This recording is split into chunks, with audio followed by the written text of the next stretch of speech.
Oh, wait. There we go. Hey, guys. Welcome back to another episode of NFL Bell. This is covering the Week 6 slate of the NFL. We have Lou, who's not wearing blue. I'm not wearing black for once. We're switching it up, and we have our good friend, Evan Zucker, as our guest today. Evan, how are you doing? I'm great. I'm excited to be here. I left work early so we could talk football. It's what we love to do. That is commitment.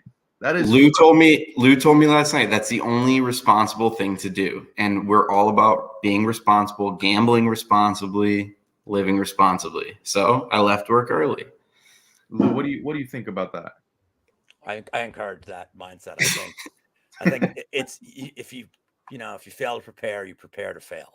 So I like that we'll still got to see what he's got on the show, see what he's got to bring to the table to the Bell. But I like that he's putting in the effort, and I'm coming off a very, very nice week of every sport, everything.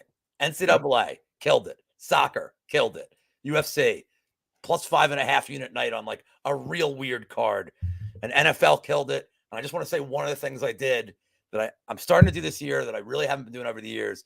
When I think a game is a trap game, I never bet the other way. I've been starting to bet the other way, work with Pittsburgh, work with Atlanta. I took the Eagles instead of the total. So like really good week. I feel like, but we're getting to that point now of the season where A, the weather is going to be an issue in a lot of games. And B, this is when the lines start getting a little sharper, this week 6, week 8 range, where all these things, the eye test now, maybe not so good. We have enough data on these teams. The books have enough data where this is going to become a little harder to cap. So know that as a gambler. Yeah, and this is what I like to call the part of the season where I feel like you can have a little bit more success in betting these anytime touchdown props because we are starting to gather target share information. We're starting to gather trends and these targets in the red zone and what's going on.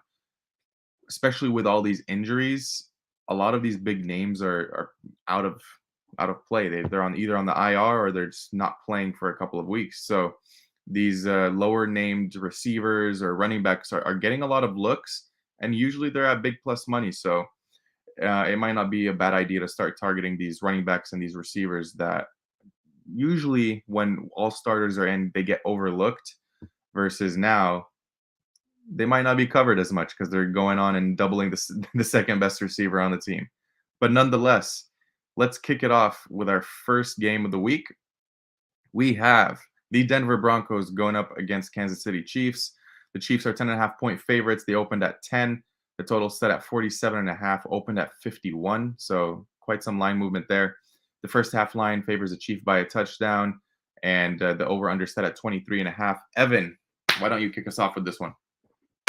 All right. So, Chiefs, some tough games that they've let be a lot closer, even by a yard against the Jets. I don't see that happening this game. This is a division game. Patrick Mahomes has heard the talk of him not being the runaway MVP vote getter. Tua's on his ass. Josh Allen had a couple nice games. Patrick Mahomes coming out hot this game. And first half line, I love the -6.5. I think they go up probably 17-7, 17-3 even, coming out firing. And honestly, they might even put up more than 17 in the first half. I also like Travis Kelce to get a touchdown, which is, it's just too easy to pick. So I took him as a first half touchdown scorer. A couple weeks ago, that screwed me because he scored the first drive of the third quarter. That was his first touchdown. So, but that one's usually plus money. I think it's like plus 180 right now for first half, Travis Kelce. And I think that's what I'll be going with. Before we continue on this game, you know what, Justin? I owe it to you. The Raiders won. You got one. You got one. You're not going to get another one. Lou, what do you think about this game? This is the first of the very, very, very bad weather games. Supposed to be winds up to 25 miles an hour. It's going to be shitty and rainy all night. Just keep that in mind because all the trends would say the over here. Denver is 4-1 on the over because their defense has been so bad. But I don't see Denver getting a lot of points in this game. And the reason is I think that Kansas City, much like Evan said, I think Kansas City probably gets a comfortable first half lead. I don't know if I'm going to get to the first half line yet, but I do think they'll have the lead. And then I think Kansas City can sit on the ball. It's a big reason why my favorite bet of this is going to be Pacheco over 74.5. It's over his season average. I understand that. I know he missed by a yard last week in my over, which was like, just come on, fight for that yard, man. Just fight for that yard. Your boys got your over. Fight for it. But I think in this game, the way this script is going to play out is going to be Kansas City, again, really shitty weather. And Kelsey, he's questionable at the moment.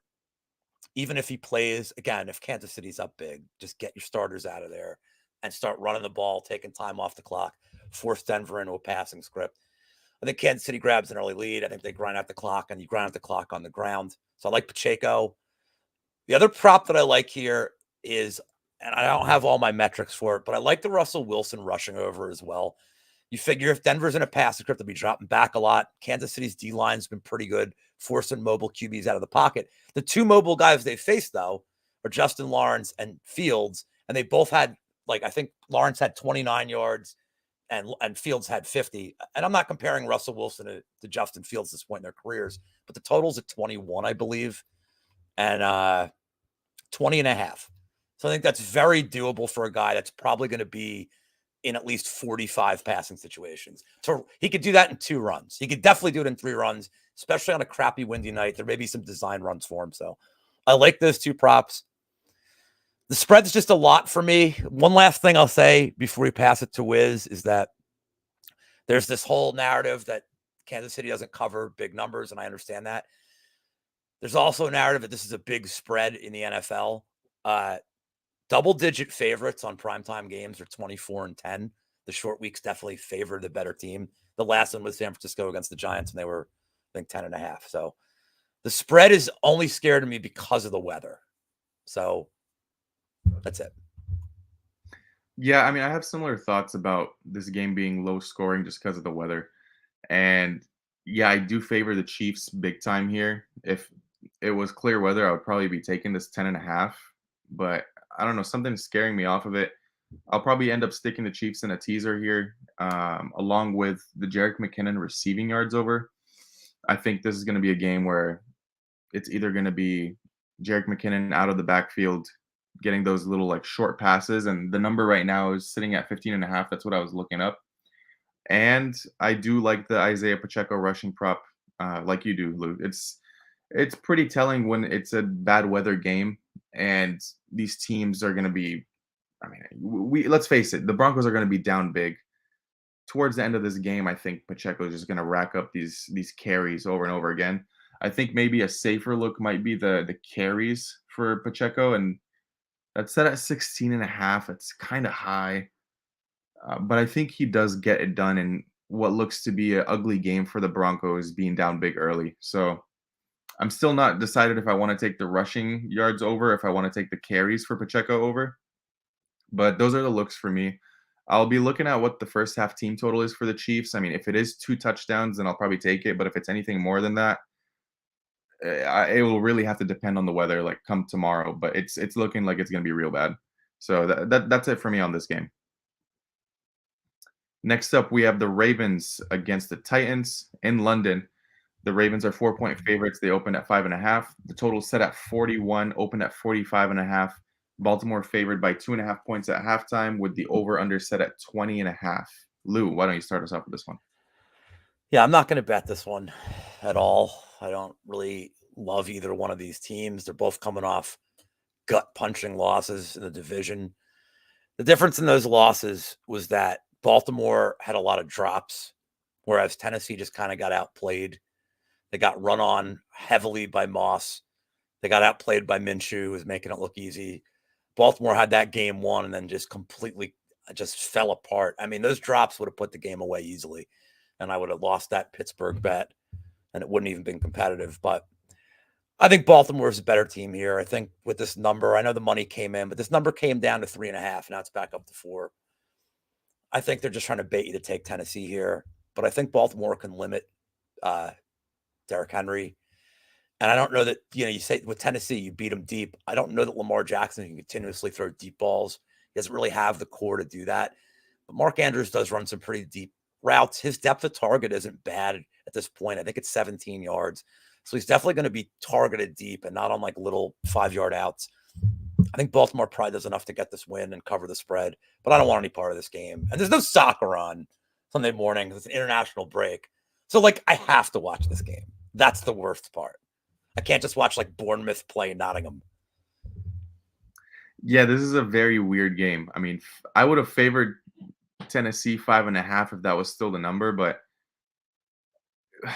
what do we do with the Ravens? Like they've shown us nothing this year. Very inconsistent team, and Lamar's been throwing a bunch of interceptions, and this team's in shambles. They are the better team, though. Both have the same record, but it's the same ATS record too. It's like what?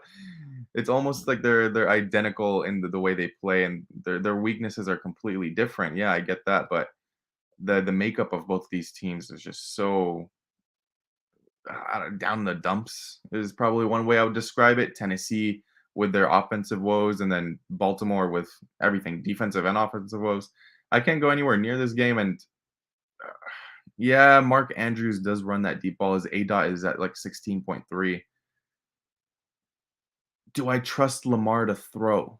Is the real question, and the answer to that is simply no. So I'm staying completely away from this, like as far as I can. And I'll sleep in. I'll sleep in because this will be at 6:30 in the morning my time. I'll get some extra rest. Evan, what do you think about this game? Well, whether I wanted to sleep in or not, it's not happening. I got a 11-month-old at home. She wakes me up at 6 o'clock on the dot every morning. 6:30 rolls around. This game will be on the TV strictly because football's on. It's got to be on the TV. I don't like this game at all. If I was to bet it at all, I liked first half total under 20.5, strictly because Lamar has been very sloppy. Like you said, he's been throwing picks. More importantly, a lot of those picks have been coming in the end zone, not even just in the red zone or on the opponent's side of the 50. It's in the end zone he's throwing them. He's forcing them. He's looking sloppy. He used to just run those right up the middle and get in the end zone. Now he's throwing it up and hoping for the best, and he's doing that in games that they're tied, barely ahead, barely behind.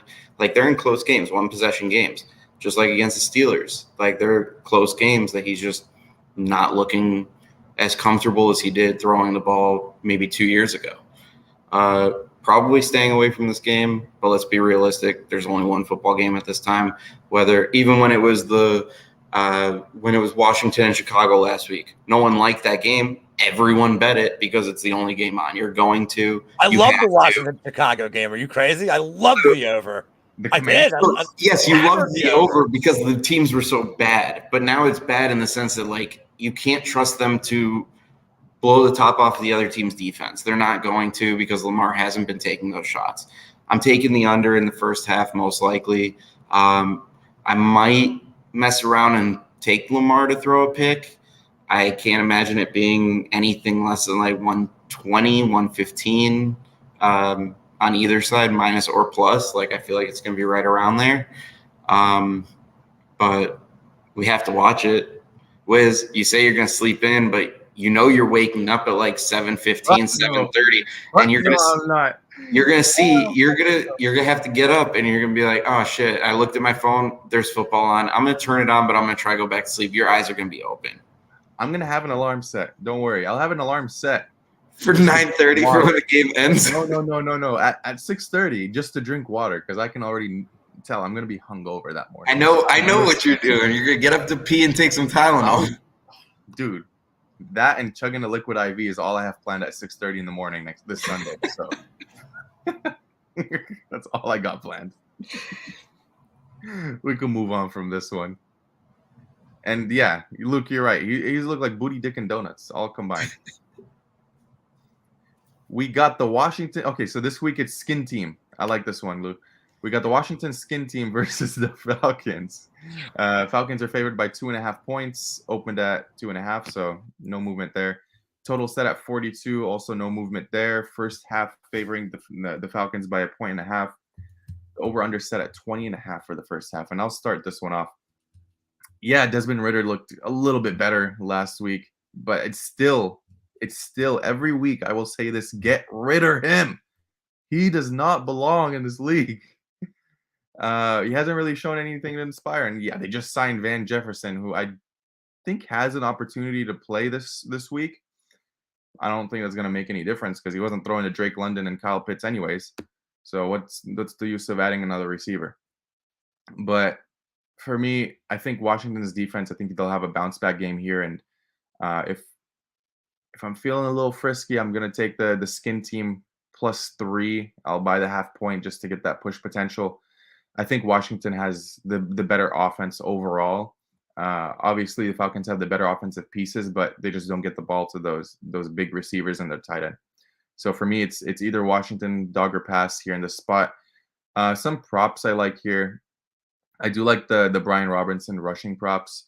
I know last time out the Falcons burned me when I took AJ Dillon over 55 or no, was it 40? No, it was 55.5 when Aaron Jones was out. But that was just because Dillon has looked like a shell of himself this season.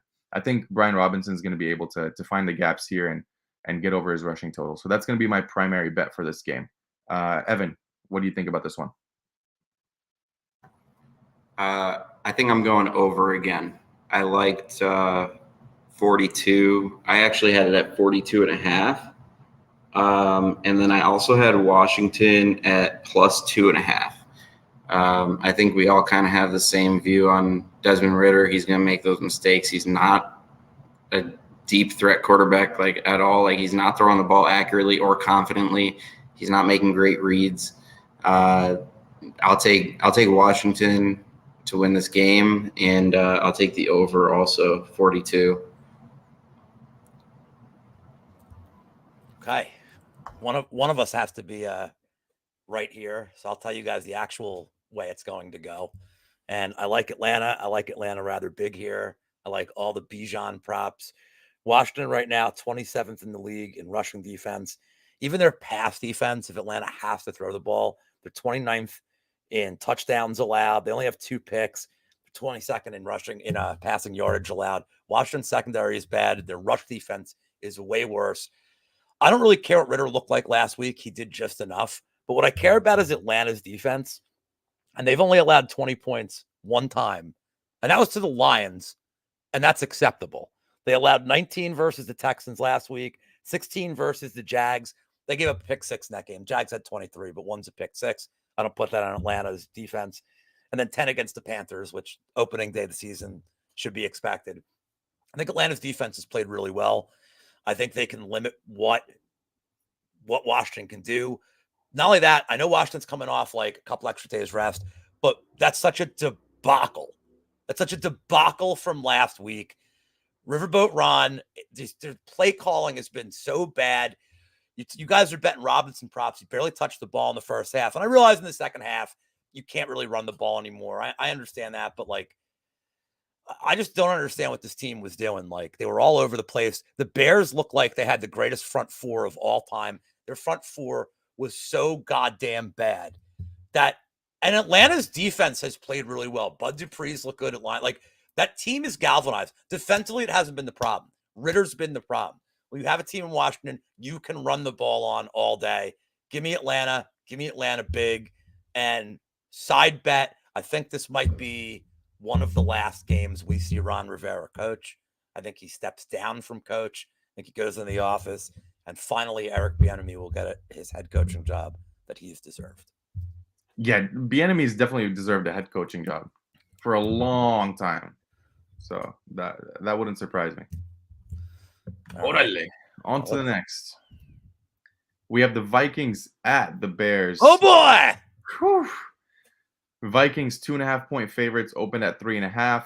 I have a feeling that this might be a shoey bet. Evan's first shoey bet for today.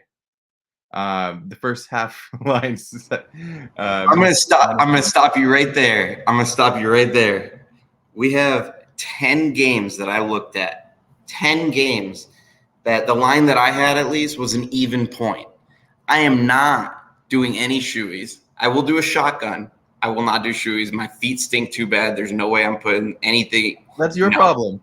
That's your problem. Why are your feet? And I'm not getting 10. Or how about this? Just don't lose the bet. Or that, yeah. You know. Sometimes I won't even get to pick the bet. It all depends on what you say. And Evan, kick us off with this one. I'm scared now. This is an interesting game for me. Most of you know I'm a Lions fan. Two NFC North teams that were supposed to be competing for first place. And honestly, other than last week, the Packers have looked better than both of them. And oh, come on, Gordo. Send me some money then. I'll buy some. Dude, I use dress shoes that I wear like twice. Well, I used to use twice a year. Now I don't use them. Now I only use them. Now they're exclusively shoey shoes.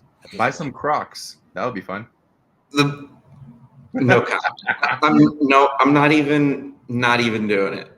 Hold on, let me pull my stuff back up. Let's see. I had Chicago plus 3.5 here. Here it's 2.5.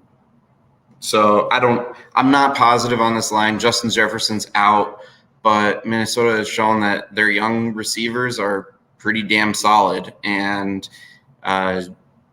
I mean, that's always a good sign if Kirk Cousins can find them and has time to throw it down there, and there's no pass interference without being called. But I'm not a fan of the Bears. I don't think they're very good.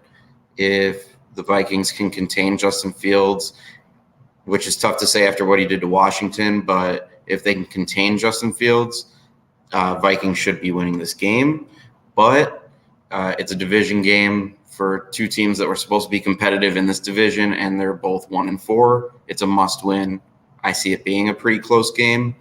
I like Bears 3.5 just to keep it close, but I'm not confident on this game whatsoever. All right, Mr. Lewinsky, I have a feeling you might be on the opposite side. I am not. And again, this is one of the bad weather games. It's going to be 20-mile-an-hour winds. It's going to be rainy. It's going to be really shitty to match a 1-4 versus 1-4 game. You mentioned Jefferson's out. Another big injury that you didn't talk about was that Khalil Herbert's out. He has a high ankle sprain. We don't know how long he's going to be out for. So, sneaky prop. Whatever D'Onta Foreman's rushing total is, I love it. Because this is going to be a game that's going to have to be won on the ground. You're going to see a lot of Madison. You're going to see a lot of Cam Akers. I don't trust Kirk Cousins to throw in this kind of weather. I don't trust Fields to throw in 70-degree weather with no wind. I certainly don't trust Fields to throw in this. I know everybody's going to go crazy over DJ Moore from last week. He's not getting shit in this game. The Bears are 5-0 to the total, which is because their defense has been bad. Minnesota's 1-4 to the total, but in all fairness, a lot of their games have been totals in the 50s. This one's obviously lower. This number came way down, I think, because of the weather report. Not just because of Jefferson, like the weather report as well. But I think this game is just going to be on the ground a lot. It's going to be a lot of running. It's going to be like a game from 1923. And if it's going to be a game with a lot of running, I absolutely lean with the Bears. You have the best athlete on the field running the ball in Justin Fields. And D'Onta Foreman's been a healthy scratch all year. He's not banged up. Dude's coming off a career year last year for Carolina. Like, I think he's going to have a pretty good game against the Minnesota run defense that's been pretty shitty. On the Minnesota side, like Madison, he's kind of hit or miss this year for them. Cam Akers, I never liked. Wiz and I, we bashed him all last year with the Rams. Like, what did he stop fumbling all of a sudden? Now he's going to play on a windy, rainy day and he's not going to fumble the ball. Like, I don't trust Minnesota to run. I don't trust Cousins to throw in this rain. I like the Bears. I can't believe I'm saying it, but I like the Bears. But I really, really like all the rushing stat props for the Bears. I really like the field. Whatever Fields is, if it's less than 80, I love it. I think that's going to be their primary offense. And D'Onta Foreman's going to probably be, if it's more than 30 yards, I'd be shocked for a guy that hasn't played all year. So I like both of those. I just think the Bears are going to have to get it done on the ground. And if this is a close game, there's no game script where the Bears are forced to throw the ball. So give me the Bears. Give me the two rushing totals for D'Onta Foreman and Fields. And maybe this is the end of Kirk Cousins. Maybe this is finally the game where he gets traded. I don't know. Yeah, I'm in this game. I'm going to keep it short and sweet. I like every rushing prop over. Everything. Fields, you name it, I like it. Cole Kmet rushing. Do you like Cole Kmet rushing? Over 0.5. I like it. He'll get one of those QB sneaks. There you go. Let me correct myself. I like every running back rushing prop and one quarterback rushing prop. So let me correct myself there. if the weather wasn't bad, I was gonna take the Vikings here, and I would have forced Evan to do a shoey here because it's mandatory. You know, you buy a pair of shoes. But the weather is pretty shit. I don't know where this game is gonna go. I mean, obviously, both quarterbacks can't even throw the ball. Obviously, I think Cousins is the better throwing quarterback. But since this game is gonna be in garbage weather, I think Fields is gonna have a field day. With no pun intended there. Give me all the rushing props, and that's it. A lot of people are probably going to look towards Addison receiving props just because JJ is out. But again, I don't think there's going to be any opportunity to throw here with the heavy winds. So I. What's I up? thought you. Never mind. I thought you were done. Go ahead. Oh no, that was pretty much it. I was going to sum everything up. Do you know who would be a better quarterback in this weather than Kirk Cousins from Minnesota? Jeff George would be a better quarterback. There it is. There's the for the counter. Vikings. I figured this was the moment to work it in to keep my streak alive. I see Luke talking about Kirk being the first time all white boy team. Jeff George is like the coach of the all white boy quarterback team. Brotherly shove. I'm going to add one thing to that last game. What you said about Addison. The Addison line scares me because I think it's going to be a lot higher than it should be just because Justin Jefferson's out. Absolutely. Let's not forget he's not Justin Jefferson. He's just taking over that same role. So, like, I could just see it being a lot higher than it really should be for him just because JJ is out. If I was going to take any receiving prop in that game, it would be KJ Osborne. I love KJ Osborne. KJ Osborne overs would be the only receiving prop I would be taking in that game. Addison also limited as per Gordo gambles. So if he's not limited, bash him. He owes us a shoey if he's not limited. I trust him. That's what you get, Gordo, for coming in hot at me. Yeah, that's what you get. Why does it always have to be about the damn Raiders?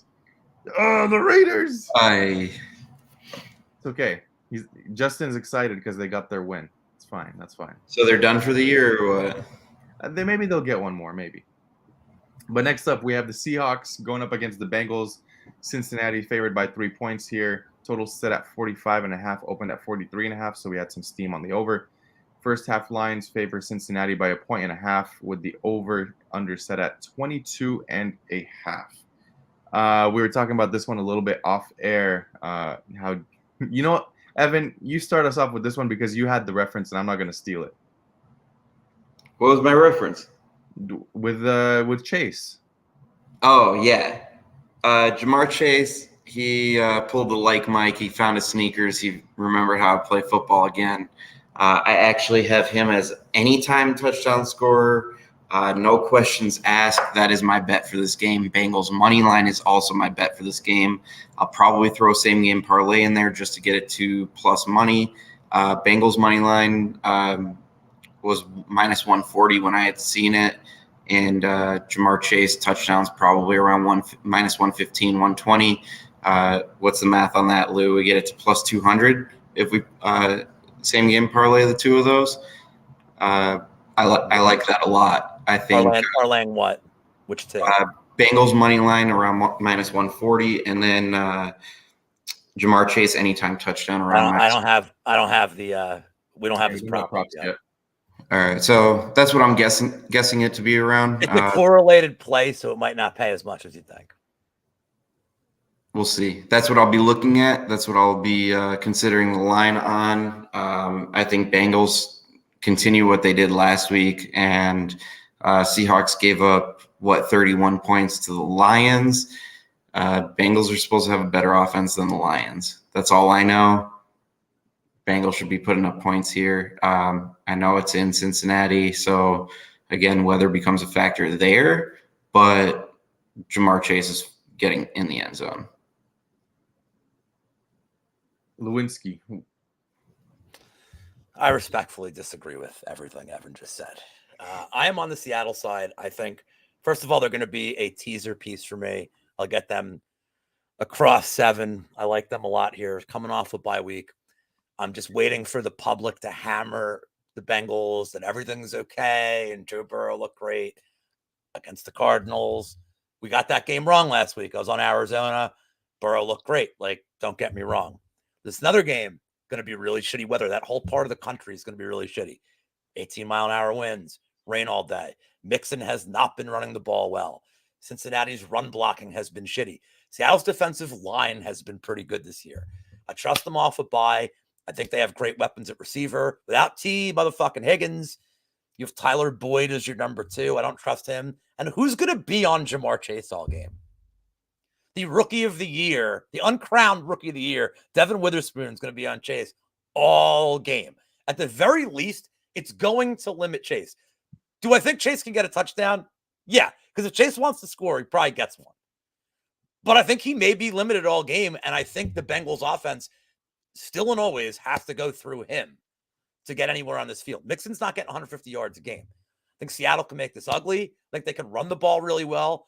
I think, it's going to be a lot of short passes. I trust Geno Smith to deliver 6-7 yard passes. Like, get it to Metcalf, get it to Lockett in the slot. I trust them to move the ball, take minutes off the clock. This game's going to be close. I'll take Seattle outright. I'll take Seattle on the teaser. I don't want to touch the over because of this weather, but my lean is to the over just because I do think that Seattle will be able to move the ball. And if Burrow has to throw the whole second half, they'll get something out of it. But I like Seattle here. I love him as a teaser spot more than anything to get him to +8.5, +9. And I'm hearing cheering. This is how loud the bar across the street is from me. I'm hearing cheering through my headphones, and the Phillies just hit a home run. 8-2 Phillies right now. Like, that's how loud it is across the street.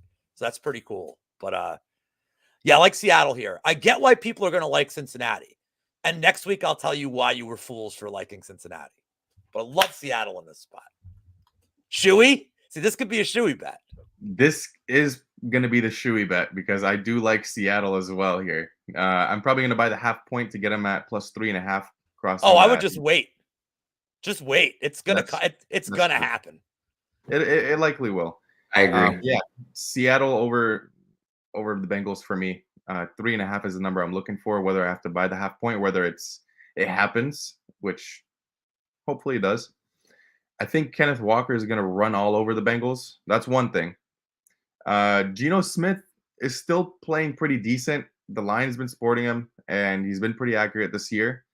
I get it. The Bengals looked great last week, but they still had their moments where they're like shaky. And this is a spot where the weather is going to play a big factor since all of the Bengals offense is going to be running through Joe Burrow. Mixon has been Garbaggio this season. He was Garbaggio last season too. And I'm just not a big fan of the way the Bengals are playing right now. Just plain and simple. It's not too much analysis behind it on my end. I like the Seahawks. I like them big here. But my bigger bet is going to be on the Walker rushing total over. Just especially with this weather, you're not going to be able to throw as much. So give me Walker to open up these running lanes and then find the end zone. So Walker rushing, Walker touchdown, and then Seattle +3.5 in that order. But yes, Evan. So I'm gonna put this. I'm gonna put this comment back up, Evan. Hey, Gordo left. You can't use his comments anymore. They're all null and void. He didn't. I can because I can use it because I just did. All right.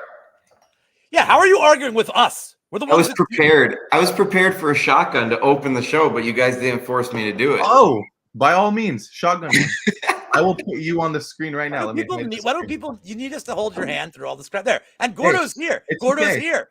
It's right there, dude. A little mid-show intermission. Evan, the screen is all yours. I gotta go outside real quick. Oh my God, you did it like that too. All right, I gotta go outside first. There's no way I'm not mopping because of you guys. I can't believe you really did this to me.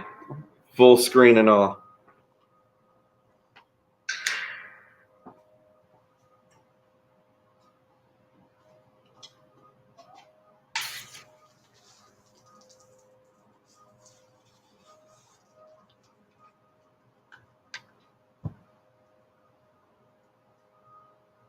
I fucking did it upside down.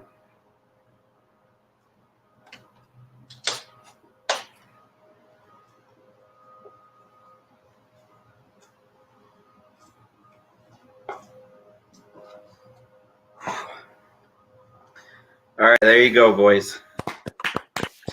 Like a true Arizonian. That And was that just and about that's 3 seconds, but that's fine. that's a 6.8%er too, Lou. Dude, I drank an 8.7 out of a shoe. Get the fuck No, out. I know, but I didn't get a seltzer. I purposely didn't get a seltzer No, because of you. I appreciate that. A shoey have to be a beer.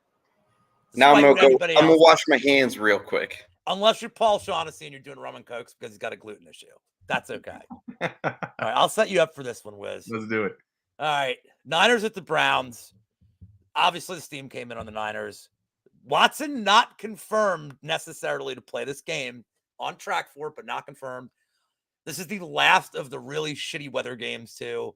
That whole pot. By the way, Brady lives in that area, so let's blame Brady for all this shitty weather. The total is like, it's like I'm watching Iowa and Wisconsin. It's 37.5. It's a terrible total.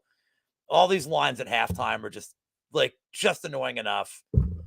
Both decent against the spread. Niners good to the total. I don't know, Wiz. I got to play on this, but I'm curious to see what you have to say. You know, if it wasn't for the bad weather, I was going to take the Niners at 6.5. I think that move is justified, and I think maybe it should be adjusted to a little bit higher if it was a better weather. But I'll probably just have them in the teaser with the Chiefs on Thursday. So there's that. That's one thing. Again, targeting these rushing props here in this game. I'm going to have to go towards Christian McCaffrey here with the rushing total over. I get it that the Browns defense is good, but the Niners offensive line is just second to none. And McCaffrey just finds these holes like it's second nature to him. So I think McCaffrey gets over his total here. Teams have run on the Browns somewhat decently, and I don't think any running back that has played the Browns this season can compare to McCaffrey. So give me that prop. And for me, it's going to be whatever quarterback is starting for the Browns to get an interception.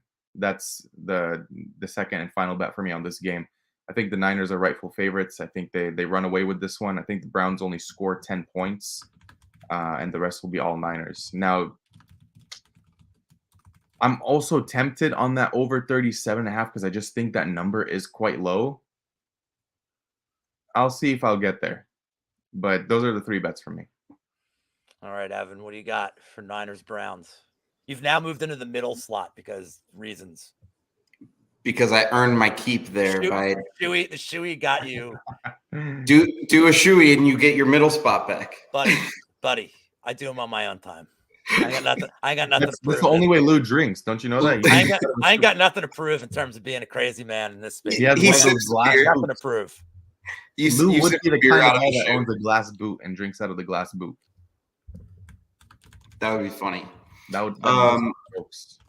I love the Niners here, but the weather made me hesitate a little bit. But then I still decided that I really like the Niners here because they're going to run the ball. Same thing with the other game that we were talking about with all the rain. They're going to run the ball. The Bears, they're going to run the ball. San Francisco, what do they do best? They get the ball to Christian McCaffrey. Who's the best running back in the league right now? Christian McCaffrey. Who's starting at quarterback for the Browns? Do we even know yet? No. So I like interception, whoever's starting for the Browns, because they're going to have to throw the ball in bad weather. San Francisco's defense, they're dirty. They're hungry. They're not messing around. San Francisco to win, easy. I like it in a 6-point teaser. There's a couple other teams that I like in a 6-point teaser as well. But Christian McCaffrey to score 2+, not 1. We don't do 1 at -270. That's some bullshit. First half touchdown scorer, again, that's usually right around +115. Only way you're getting to close to even money with Christian McCaffrey to score. But yeah, 49ers are winning this game. Lewinsky. Yeah, I don't have much to add. I parlayed the Niners as soon as the lines came out. I parlayed them with the Eagles. It got +105 for it. That's all I need to do for that game. I don't need to tease them. I looked at teasing the Niners and the Eagles, and then I got a little more money for the money line play. So that's all I'm going to go with here. I think the Niners win. I don't want to screw around too much here. And I agree with pretty much everything you guys said, and I think we can move on. Let's do it. to this turd. It's not a turd. It's an Oh. interesting game. We have the Saints at the Texans. Saints opening up at 1.5 favorites, and it stays there. Total set at 42.5, open at 40.5. First half lines is identical with the total set at 20.5. Lou, why don't you start us with this one? So at first glance, I really wanted to take Houston here. I thought this would be a good spot for them since New Orleans is coming off a shutout win. I know the Patriots are a mess, but still getting a shutout in the NFL is an impressive thing. And then the more I thought about it, there's a couple things that are kind of keeping me off this game altogether. Tank Dell's probably out. He's in the concussion protocol. He's not doing well. Houston can't really afford to be down any weapons right now to compete. I think New Orleans can do just enough. I don't understand why this total's moving up. I would actually lean this being a defensive kind of battle. I think New Orleans defense has been pretty good all year. Except the Tampa Bay game. I think New Orleans has played really well defensively, giving up a last minute touchdown to Carolina in a game. It didn't really matter at that point. Like, I don't care. I think Houston's played really well. They battled. They played well last week to take the lead late. I just think maybe it's too much, against some of these teams that are a little more established. I don't like the way the Saints call plays, but it doesn't matter as much on defense. I just think they've been pretty solid in limiting big plays. I think Houston would absolutely need some big plays here. I don't think Dameon Pierce is going to have some kind of big game here. So it's going to be up to Stroud to really win this game on his own. I don't want to go as far to say here comes the interception in this game, but I do think the Saints can stymie him a little bit, probably win a really ugly 17-14 game. But I don't want anything to do with this betting wise. I want to root for Houston, but I just don't want to bet this game. Yeah, you got to love to root for Houston, especially with what they're doing this year so far. I know the record says 2-3, but they've been doing some good stuff, and they've looked good and had glimpses of hope against most of their losses. For me, I'm just going to keep it short and sweet. Saints money line for me. I think they're the more established team. I think this is a team that the Texans are trying to become down the line over the next couple of years, but they're just not there yet. Defensively, they're all right, but the Saints defense is legit, and the pressure they put on the quarterback is something that Stroud is going to have to feel at some point. And with that comes interceptions. We'll see if I get there with the Stroud interception, but I'll probably look towards Rashid Shaheed receiving yards as well here. But other than that, nothing else. Just the Saints money line as a 2-unit bet for me. Evan. I'm definitely with you on Saints money line. Lou, I do agree with you. It's probably going to be a defensive battle. With both of those things, Wiz, you took the words right out of my mouth. The odds are plus 124 CJ Stroud to throw his first interception.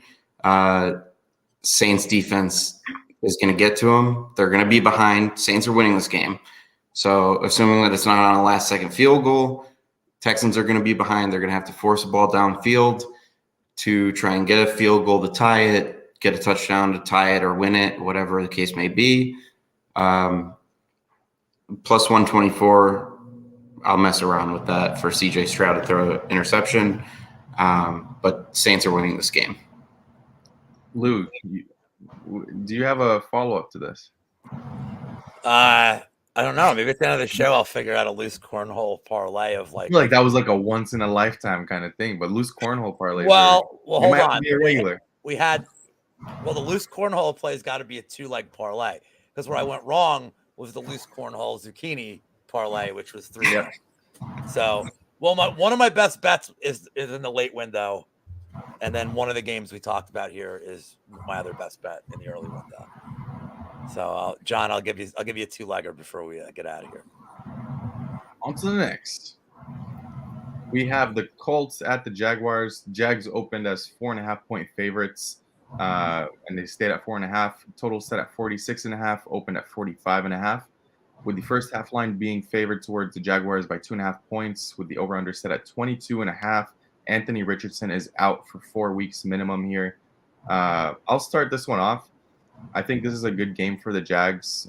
I know they're coming back from London, but they've had some time, and they've looked good. They looked really good against the Bills last week defensively. Offensively, they're moving the ball, and Calvin Ridley wasn't dropping passes anymore, so that's a plus.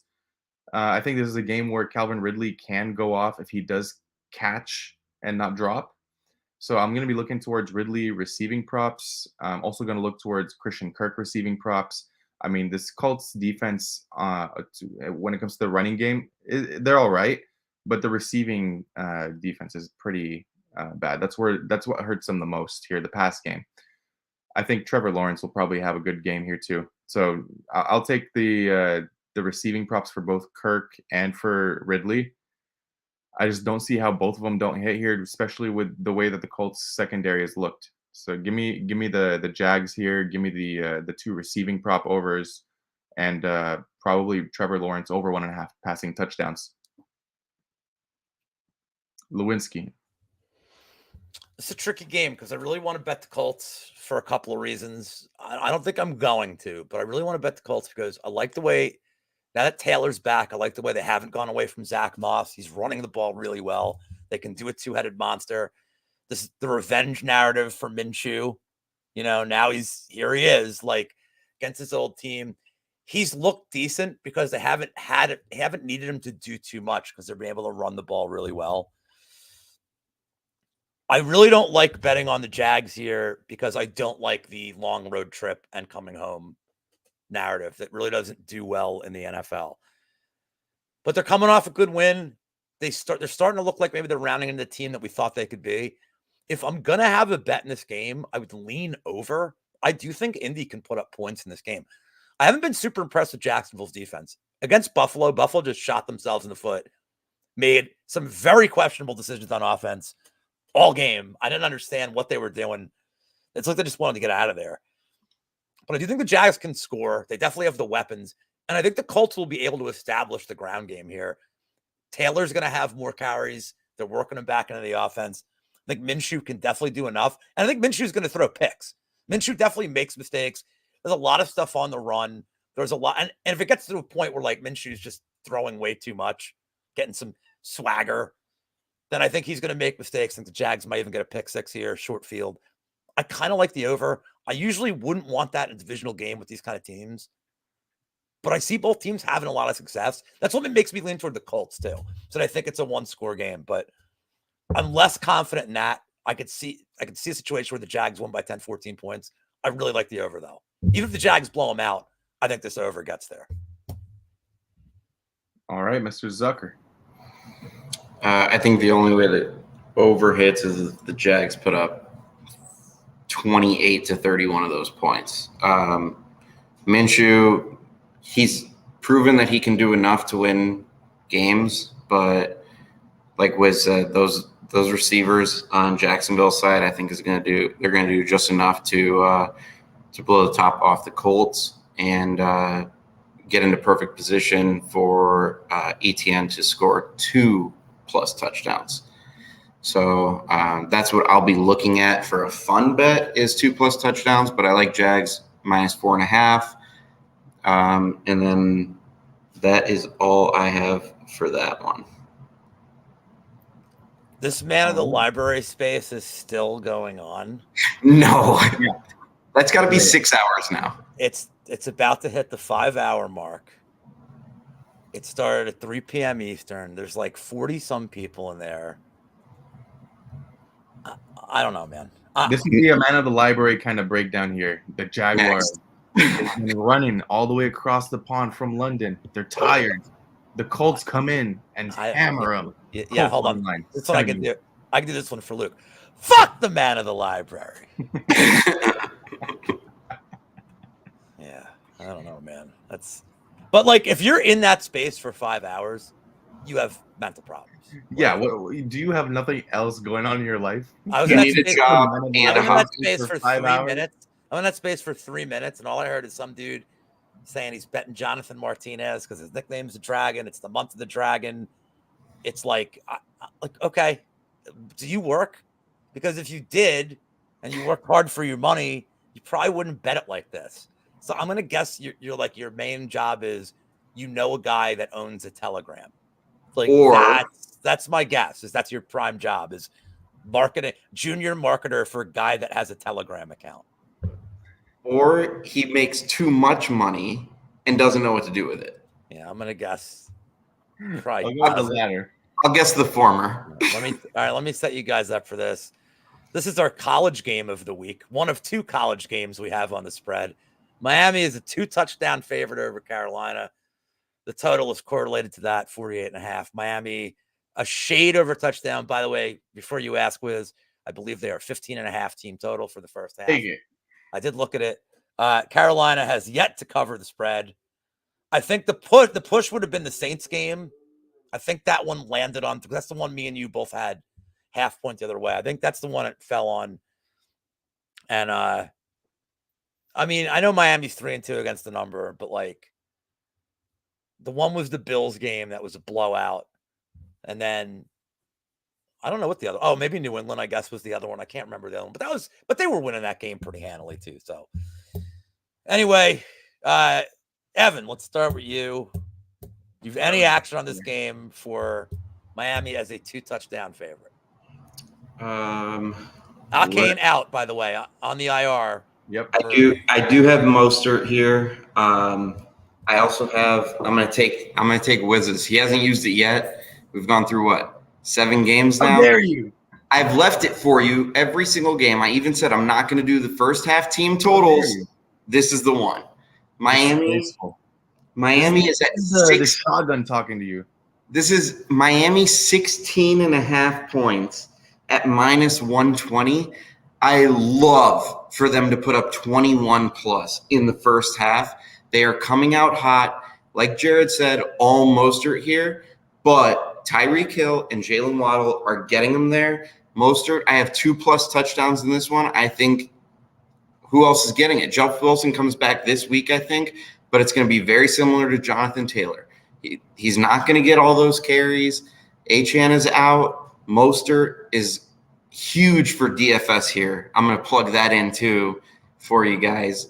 But Dolphins, big.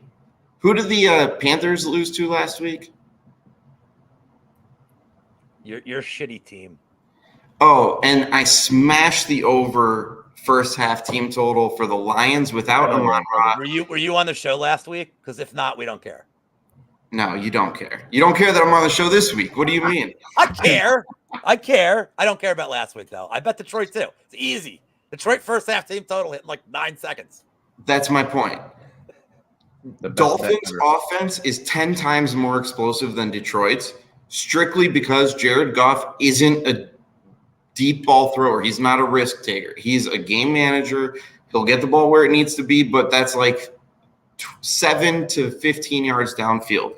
Tua is the exact opposite. He's throwing the ball 45 yards every single play, especially when you have the fastest player in the NFL.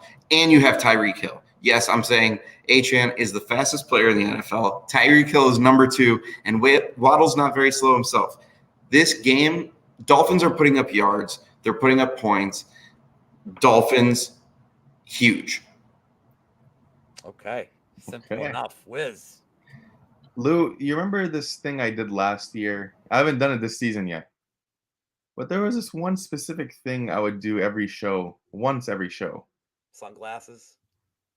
It's time. Uh-oh. It's time for the bet of the week. We return. Miami Dolphins. First half team total. Over a milli. Take it. And enjoy your money. Yeah, I'll make it 3 for 3. I think the only way to play this is first half, and the reason I say that is, they're coming off an injury with Akane, and this is a look ahead spot too because they got the Eagles the week after, and I think that's like that's obviously going to be the game of the week. So I think as soon as this game's put out of reach in the first half, it's get your guys out of there. Especially now you're down to Mostert, like just get your guys out of there, get out of this game healthy. It opens up the backdoor cover. I know Carolina hasn't been great, but it does open up the backdoor cover. You're going to play this game, just play it first half. I like the team total. Even the spread 7.5 is like, I don't see Carolina scoring. But if Miami does throw another 102-yard pick six, like, then you don't have to worry about it. So we're the third game and the final leg of the 10-point teaser. Niners, Dolphins, Chiefs. Okay. We are done with the 1 o'clock window, Wiz. So take us away. Dun, dun, dun, dun. Justin's gone, but He's not. we He's have literally not gone, dude. He's in 900 chats at once. no. He's not gone. Justin said he was logging off because he's taking his girl to the fair. So I hope he has fun. He's But lying. we have the Patriots at the beloved Raiders.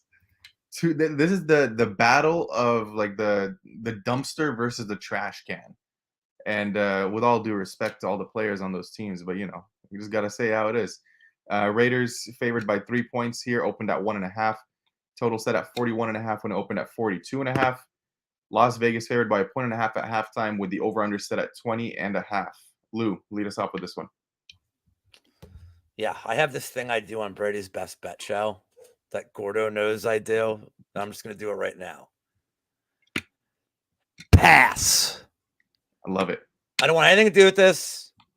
I don't trust the Raiders. My God, McDaniels is a terrible coach, man. Just run the ball on 4th and 1. What are you fucking doing, man? This is like betting on WMMA favorites like minus 1 million. Dude, it would have been the worst call I saw all weekend except for fucking Cristobal not taking a knee in the Miami Georgia Tech game. Like, which was the dumbest thing I ever saw in my life. And he's like, oh, man. By the way, I'm betting Miami this week. Luke, seek help. I'm betting Miami in college because, like, it's a good buy low spot. And I bet he takes a knee now. But McDaniels doesn't know what he's doing. He's a dummy. And, like, yes, the Patriots are a complete mess. Mac Jones is starting again because that's what he said. It's tank season. They're blown out. They were blown out by New Orleans. They looked like shit against Dallas. They looked oddly competitive against Miami and the Eagles. But I don't know what to do here. But to Luke's point that he's a masochist, if the number gets above 3, like I almost think you have to take the Patriots. No. No. I'm not playing this game. But this comes down to the Raiders shouldn't be more than a 3-point favorite against anybody in the NFL. Like, they shouldn't. If the Raiders played Carolina, I wouldn't think the Raiders should be more than a 3-point favorite. Like, they really aren't that good of a team. Like, they're just not. They have good guys, like, video game-wise, as skill positions, but the defense is a joke. Their offensive line stinks. So, like, I just don't think this team is that good, and I really don't trust McDaniel. So, it's a total pass for me. But if this number balloons, I'd look at taking the Patriots. But I'm not betting it at the moment. I'm probably not betting it at all. Evan, do you concur? Lou's lying. He'll bet on anything. I don't know. See, what makes me a good gambler, Evan, is that I don't bet on every game. That's what makes me good at this. And this is a game I want nothing to do with. Although I will say the 4 o'clock window has like 2 games I want to bet, and that's it. So it sucks. If I had to pick anything on this game, I'm taking Raiders money line. I'm not giving up any points. Like you said, why is it 3? It's because the Raiders suck. They're inconsistent. But the Patriots have suffered their 2 worst losses in Bill Belichick history in back-to-back games over the last 2 weeks. If I had to bet anything, just for fun, whether I hit all my morning bets or whether I want to just fuck around, I'll take Devontae Adams to score a touchdown. Maybe even Josh Jacobs to score a touchdown, just because it has to be one of those 2. It's not going to be anyone else on the Raiders unless they just win like 9-6, which this game's not going to be on my TV anyway, so it doesn't really matter. This isn't going to be one of my make or break plays of Sunday, though. This will be something to bet on a couple dollars just for fun, just to have interest in the game, because other than that, I wouldn't have interest in this game. By the way, I'm laughing because I just saw a tweet that the Iowa-Wisconsin total is now down to 34.5. And I just checked, and the weather's just going to be like, okay. Like, this isn't even like a weather-related total. No, people are just like, nope. They're like 37.5. Like, I'm like, what is it going to be? Is it going to be like a 2 feet of snow? How do you give me a number like that? But it's sunshine. It's 75 degrees. Clear skies. That's a 7-10 or 13-10 game. 34.5 is like a WNBA over. Like, yeah, I'm the worst. Wiz, did you go on this game yet, or? No, but I'm just gonna pass, and I just want to put this back up. And Luke, seek help, please. Go find a rehab center for addicted gamblers. Betting the Pats?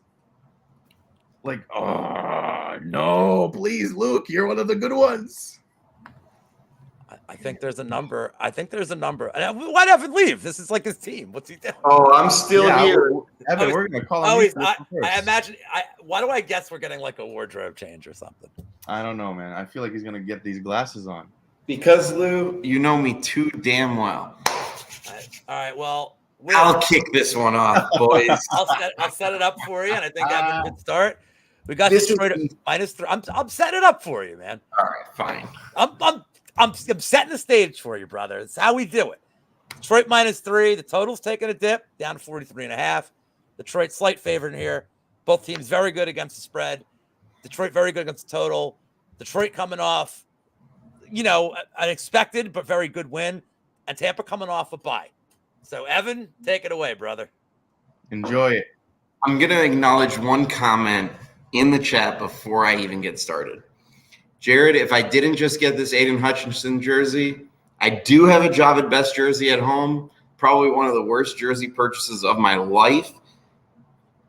But that was a long time ago. We move on from that. This is the most important game of the week, and I'll tell you why. This is the first flexed game of the year that is huge. This isn't because of Tampa, because Tom Brady's not there anymore.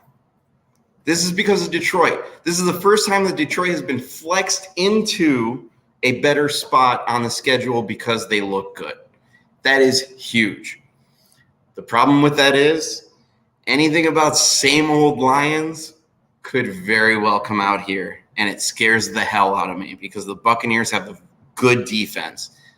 The Buccaneers have Mike Evans, Chris Godwin, but they also have Baker Mayfield. And the Lions have a hungry, feisty defense. This is a Baker Mayfield interception spot.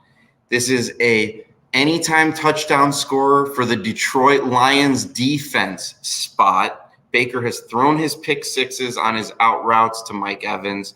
He loves to force the ball. The Lions will be up late in this game by more than 7 points. So Baker will be forced to make a mistake. But the Lions don't need to force it because Baker will do it on his own. The Lions are winning this game. They're 4-1. The next best team in the division is under 500. This is the first time that this has happened outside of the game of Madden. Lions smash spot. Slightly biased. Let's fucking go. And an interception. Those are my bets. Wow. Should we just move on with, or should we even bother? Sorry for the excitement, boys, but you knew this was coming. That was beautiful. Dude, if my team, I would feel that way if my team wasn't such a fucking dumpster fire. Like, Wiz, what do you got for this? I mean, I can't compete with that. But I got one bet, one and only bet. By the half point, Lions -2.5, smash spot. Done. Yeah. I don't know what I'm doing with this game yet. I'll tell you the only thing that worries me, and it's not even the bye week. It's that if Detroit has to lose a game, they could kind of afford to lose this one because the division's so bad. I know this is like a narrative thing. This isn't like a talent thing. I like Mayfield a lot better than than either one of you two do. I think Mayfield's like finally on a team where like maybe he's got some offense around him. But this is the best defense he's played against. I mean, he didn't lose the Seattle game. That was just a crazy game where Detroit's defense, and we knew, I was like, this is just going to be the weird game for Detroit. And it was. You're allowed to have games like that. This is a tricky spot for Detroit. It's a tough spot. I think the totals probably, I don't think there's any value on that total. I think -3 kind of seems about right. I'm hearing some cheering again. Phillies just hit another home run. Dude, I swear it's crazy that I can hear this from across the street with headphones on. Or is it they hit a home run or it's the game over? I think the It's game. 9-2. Oh, yep. It's 10-2. 10-2. I just heard cheering again. Jesus Christ. Jesus Christ. Sorry, Levy. Boo-hoo. So sad. Go Yeah. UTEP. I don't know. I don't know if I'm betting the game, but I will lean. Just something holding me back on this one. But I lean Detroit for the sake of the show. I'll also add, this is the shotgun bet. This has to be the shotgun game. It's 3 points. Why? We all like the Lions. I feel like you don't understand how the show works, and you've been in the chat every single show. I don't know how you don't understand how that works. I don't pay By the attention way- to what you guys actually say. I just find something. Here's the most important part about how the bet works. The guest has nothing to do with how the bet works. Wiz and I have to do with it. It's when Wiz and I disagree, and that's the game you get stuck with. It's either that or it's the game that me and Lou agree on that you disagree on, which is what happened earlier. Right. Well, you signed all this when we sent you over the paperwork.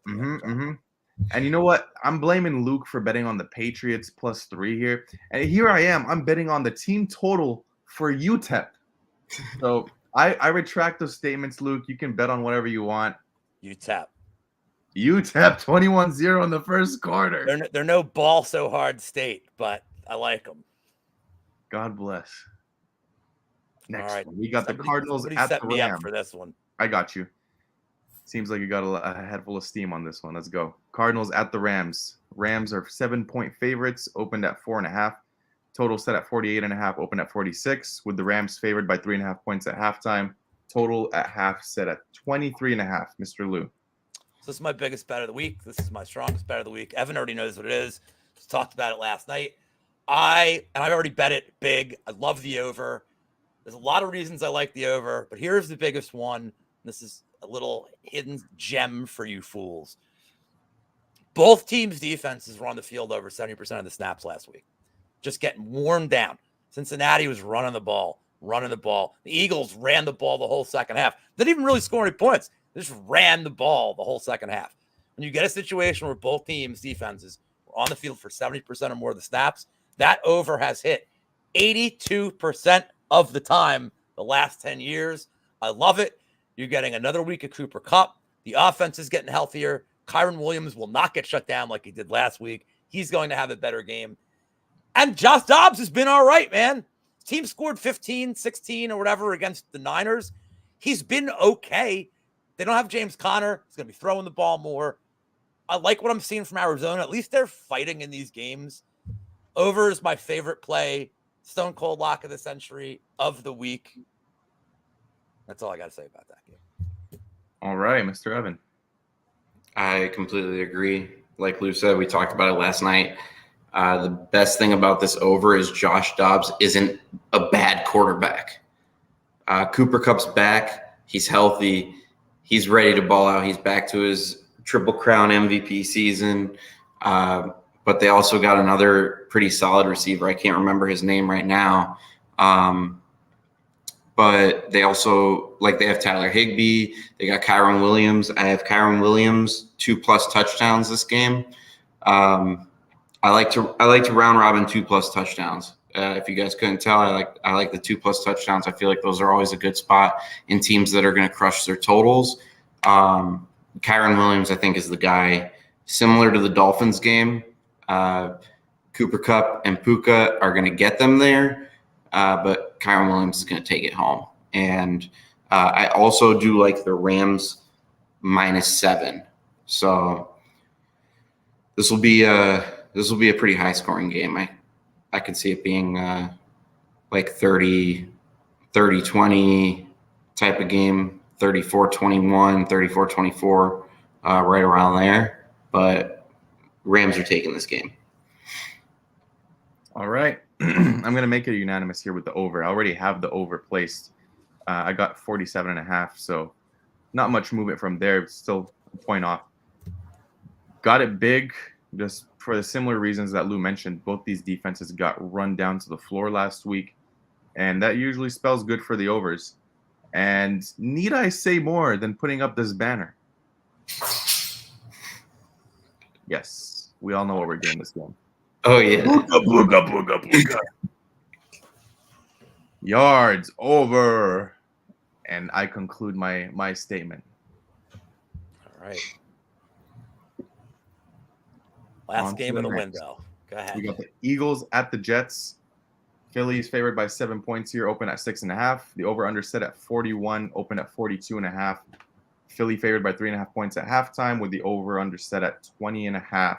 Evan, why don't you kick us off with this one? Eagles -7. I'm gonna keep that part very simple. Chiefs couldn't do it because the Jets actually have a very good defense. We all know that, like, their defense is solid, but Eagles are gonna take care of this game. I might buy that down half a point. I might also just put that in like a juice parlay with like the Rams money line type of thing, and just do Eagles Rams money line. But here I do have Jalen Hurts to score a touchdown. We all know how it goes once they get inside the 5-yard line. The running backs are begging for a chance to touch the football, although DeAndre Swift has been doing all the work to get them down there. But, I mean, once we're inside the 5, everyone knows. It's the brotherly shove. It's the tush push. It's whatever the hell you want to call it. It's get behind the best offensive line in the NFL at doing the QB sneak. Last week, we saw way too many teams trying this play, and none of them succeeded except for when the Eagles do it. That makes it very clear that the Eagles can do it the best, and Jalen Hurts can literally just leap into the end zone without leaving his feet. All right. Yeah, I think me and Lou talked about this earlier in the week. I think we're going to start doing a Niners-Eagles moneyline parlay every week until it fails us. So this is week 1 for me and for him starting off. Well, I'm not doing it next week, but we got to do it every week. I'm not doing it next week. But yeah, so Eagles-Niners moneyline parlay for me. And then prop side on the Eagles, it's so hard because it's so inconsistent with the target share. One game it's going to be Brown, one game it's going to be Devontae Smith, one game it's going to be Swift, and one game it's going to be Gainwell. Or wait, just better yet, Boston Scott. So don't forget Dallas Goedert. Yeah, exactly. Don't forget Goddard, who has one great game and then disappears for 3. So I'm not bugging myself with props on this game. I already decided to give up on Eagles props, except for if it's Jalen Hurts touchdown, because there's 3 things: is God, religion, and Jalen Hurts anytime touchdown. And this is a guy who's going to hit that tush push again. But yeah, short and simple. I think this game is not the best when it comes to props. Lou, what do you think? Yeah, I'm just going to play the money line with the parlay. Yeah. I'll tell you what I thought about playing is I want to do the Garrett Wilson over because the Jets are going to be in the throwing script, and I still don't trust Job. But then I realized that every play is going to be 19 people sacking Zach Wilson. Like every single play is just going to be the entire D-line getting to him. I might play some individual sack totals if you're giving me like plus 150 for like the half sack, some of these guys. But I don't think I'm going to screw around with this one. I'm just going to take the money line, like be happy that I got the parlay with the Niners, and that's good for me. So we will move on to the most competitive game of the night. The goddamn Giants, who somehow have a win against the Cardinals, against the Bills, who somehow have 2 losses, which is like so weird to see them 3-2 right now. Buffalo is a 2-touchdown favorite, and I just for Luke's amusement, last week Miami fucked the Daniel Jones. They made him humble, broke his neck. Made him humble old school, old country ways. Buffalo is a 2-touchdown favorite. Buffalo has some injury concerns of their own on the defensive side of the ball, but we do not know if Daniel Jones is playing. He says he's on track to play. If this was Tyrod Taylor, maybe we have a revenge angle here, but I don't have anything. I'm just going to say I have nothing to say about this game. I won't be betting it. I may just not even fucking watch it. Like, I don't know if I can take it. I don't know what we did to deserve Daniel Jones in prime time for the 4th time in 6 games. 4th time the Giants are in prime time. What a I'm joke. done. Wiz, go ahead. I have one thing to say, and it's one thing only. Bills first half team total over, and that's it. I don't want to break my heart anymore, but I would rather break my heart, watch the Giants lose really bad, and cash some bets or one bet. It's a pain watching these Giants week in and week out. It's a fucking pain. Evan, anything for you on this debacle? First of all, this is the Gordo shoey bet since he wants to talk his little trash in the thing. If they happen to not win this game by 14 points, he owes a shoey. I don't care what anyone says. Hey, Gordo, you have to Like, agree with Gordo to that. We can make that a rule. I Right, support Liz? it. I support it. We could be the middleman. Me and All Lou. right, Gordo. That's what you get for. Hey, Gordo, you know the phrase "fuck You're around drafted. and find out." You just fucked around and found out. And I'm going to go buy a $10 pair of shoes from Walmart or some shit. And I'll let him pick if he wants the left or the right shoe, and I'll send it to him. Wow. I love that. No, Gordo. I don't think you get what you just brought to yourself. Gordo doesn't get the shoey bet because he thinks that it's a certain amount of conditions that people have to do a shoey in. When in reality, it's a certain amount of conditions that Gordo has to do a shoey in. You have to do it's one condition. If anyone says that Gordo needs to do a shoey, it always goes back to Gordo. He's not getting it. He's not getting I'm also gonna say I think Josh Allen scores a touchdown in that game as well. I wouldn't be surprised. I think. And then first half team total, Wiz, you already said it. That and Bills is what we're going, or that and Dolphins is what we're going with as the two main first half team totals. I like it. All right.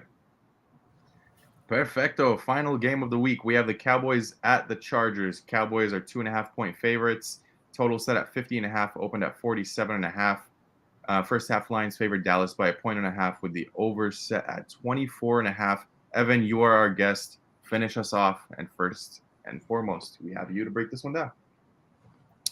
I like the Chargers coming off a bye here, and the Cowboys coming off a bye as well because they didn't show up last week. So both teams are well rested. Cowboys should be a bounce back spot, but I've been liking the Chargers. Honestly, I think this game goes over. I think both teams can keep it close while also putting points on the board because I think they'll be forced to. I like Quentin Johnson coming in here with Mike Williams being out for the year. But I think ultimately, if Eckler is bouncing back and playing 60+% of snaps, especially in the red zone, I think he's getting in. He's getting a touchdown. Pollard should also get a touchdown on the other side of the ball. This game should go over. I have over 49.5. I think I got it right in the middle of what it opened at and what it's currently at, but I have over 49.5 as my pick for this game. All right. I like the over too. I don't know what I'm doing yet with this game though. I usually want to wait, but this number is the Dallas 2.5 is confusing to me because if it's at home, it means Dallas is objectively an 8.5-point favorite in this game. And I don't think that. And I think they're both poorly coached. I think they have tons of talent at the skill positions. I think Dallas obviously is a better defense, and I think you're going to get a response this week from Dallas. I think the defense is going to have a response, especially Micah Parsons. I think the offense has to have a response. But there just seems to be like a spark missing from Dallas's offense. Luckily for them, the Chargers defense is really bad. And I think the Chargers off a bye here could easily put up 24, 28 points. So I don't like that primetime games tend to go under.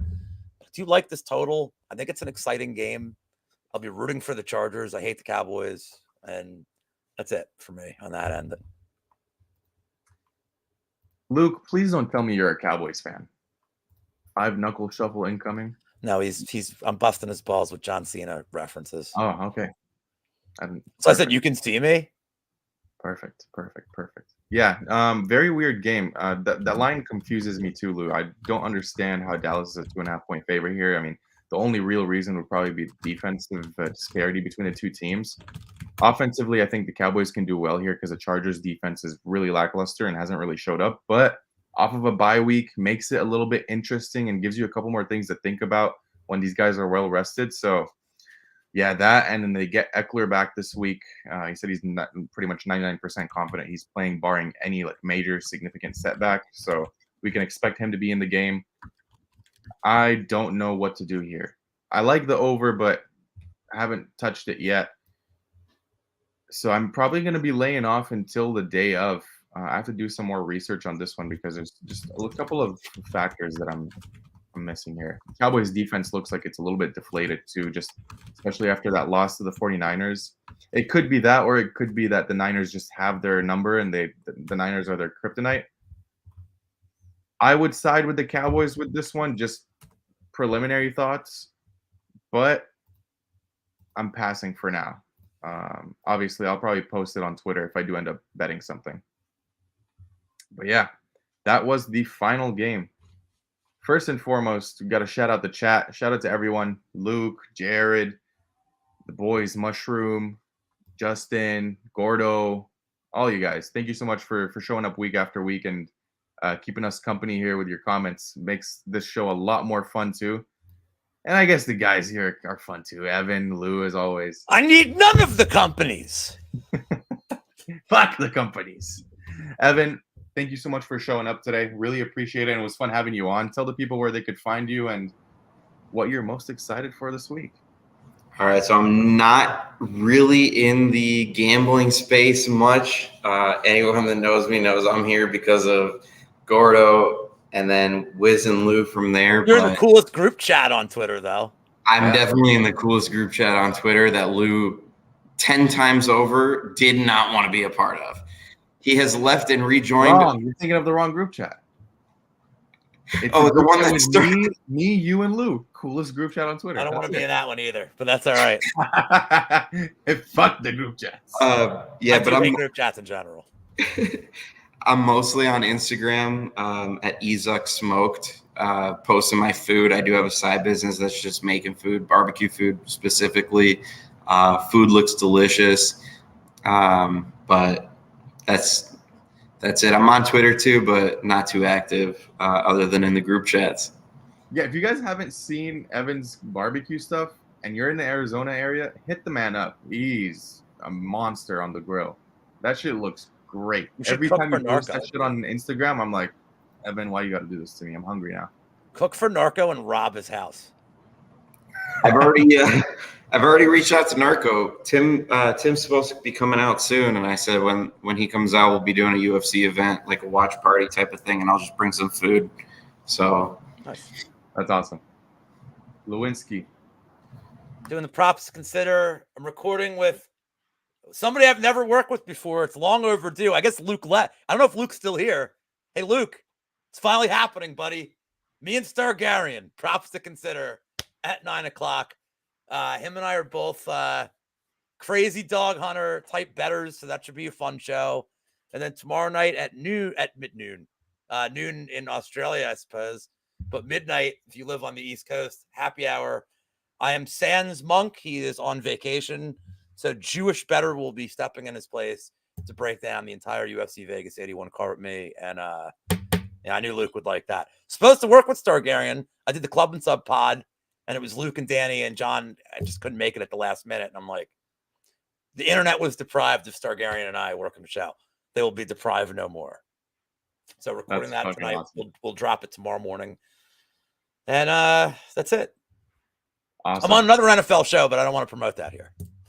This is the better. This is my favorite one. This is that the one's numero like uno. on business, and it's like a minute analysis. Yeah, this is the real one. Yeah, and guys, as always, Friday night I'll have the 1 minute breakdowns up. That's 10:30 Eastern time, so be prepared. I got some hot takes this week. But until next week, we'll see y'all later. Peace.